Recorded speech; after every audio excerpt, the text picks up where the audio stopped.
Hello everyone, today we're going to be doing the Theologia Moralis by St. Alphonsus Liguori, Book 1, Treatise 1 on Conscience, Chapter 3 on a Probable Conscience. Here is the order, and now we begin.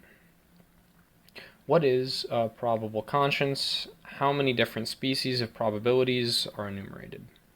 A conscience, supported by probable opinion, forms for himself a dictate of reason, from certain reflexive or concomitant principles to act licitly.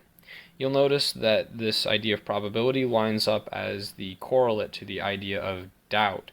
Everything about probable conscience, or much of it, will mirror the content on doubtful consciences because they are two sides of the same coin.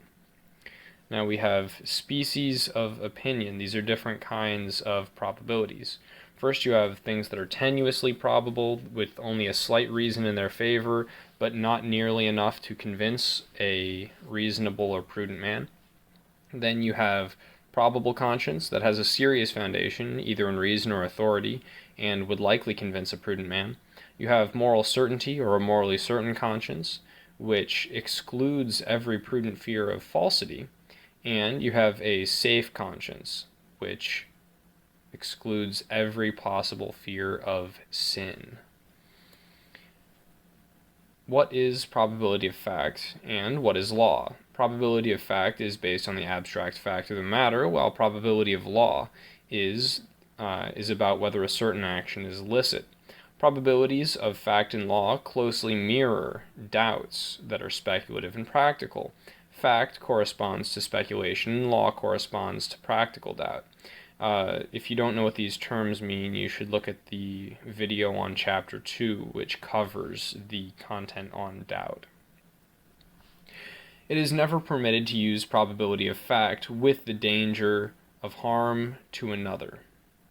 Probable opinion is not sufficient to allow for an action if there is danger to the self or another. This, of course, assumes that there are alternative courses of action, because if you're in a situation where all of the options are dangerous, then you would be in a case of confused conscience where you don't see an option which doesn't allow for danger or harm. So keep that in mind. But if there are other courses of action, then you should not take courses of action which are dangerous to the self or another. What opinion are we held to follow in matters of faith? For everything regarding matters of faith, a person is bound to adhere to safe opinion. This is the highest level of certainty. You should only follow things, or you can only be bound to things which are in the category of safe, which exclude every possibility of sin, and this should be highly regulated by the magisterium of the Church. What opinion ought a doctor to follow? Doctors are held to the most probable and safest cures available when treating patients. Whether one can use a remedy that is less safe, doctors are held to use the most safe remedy, both out of charity and out of a tacit contract between themselves and the person paying them to treat their ailments. What if the doctor despairs of the health of a sick man? If it seems probable that it will be beneficial, the doctor is held to apply the most probable treatment. It is illicit for a doctor to simply experiment on a sick man if the sickness is simply unrecognized and the doctor has despaired of helping him. This is to say that if you don't recognize the illness, you're not allowed to just start running dangerous experiments on someone. However, if the doctor knows there will be no negative consequences, even if the treatment is uncertain, the doctor is still bound to apply it. And then there is a split opinion on the subject of whether a doctor can use a questionable remedy licitly. Some people think that it would be something that he's allowed to do. Some think that he's not allowed to use a questionable remedy. What opinion is a judge held to follow? Judges are held to the most probable opinion available, though they do not need moral certainty or safety. but it has to be more than like tenuous probability. What opinion is a minister held to follow when he confers the sacraments? A minister is held to the safest opinion available, needing in almost all cases to be morally certain. Now, the exception is if necessity is present.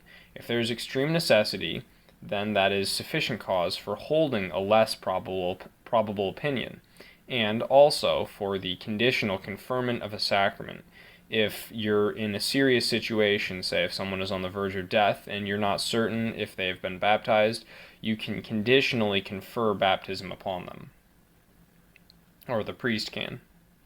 Whether it might be permitted to use probable opinion in regard to contracting a marriage, as well as in regard to the jurisdiction of the confessor in a case where it is presumed that the church supplies. Probable opinion is allowed in these cases, in the conferral of marriage or other things supplied by the church.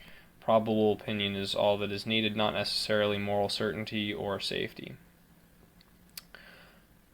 Whether what is said about the administration of the sacraments regarding the use of safe opinion, the same must be held in the reception of the sacraments. So this is about the subject of, say, receiving the Eucharist. You must have more than probable opinion in the reception of the sacraments, both out of reverence for the sacrament and prudent care of the soul. This is to say that when receiving, say, communion, you should be morally certain that you are not in, like, say, mortal sin. Now, if you're not morally certain, you shouldn't receive the sacrament, but you can easily discern whether you're currently in mortal sin using the reflexive principles laid down in the last video about a doubt. That will tell you every time whether you're in mortal sin, at least to the extent that you can be certain of that. What if a hunter doubts whether he's about to slay a wild animal or a man? It is never lawful to use probable opinion on the subject of whether a prey is animal or man. If you're not sure about whether what you're going to kill is a person, you are not allowed to kill it. In any circumstance, you need at least moral certainty, probably safety. Whether it is permitted to use probable probability of law or an opinion tenuously probable. It's quite a mouthful. This is about laws that you believe are only probable and your use of them. It's permissible to follow laws that you only have probable reason to follow. It's permissible to follow them using this simple probability, because if they're only probable, they don't oblige you. You're not obliged to follow laws that you have doubts about, or that are doubtful, I guess. And then finally, we have on a very probable opinion.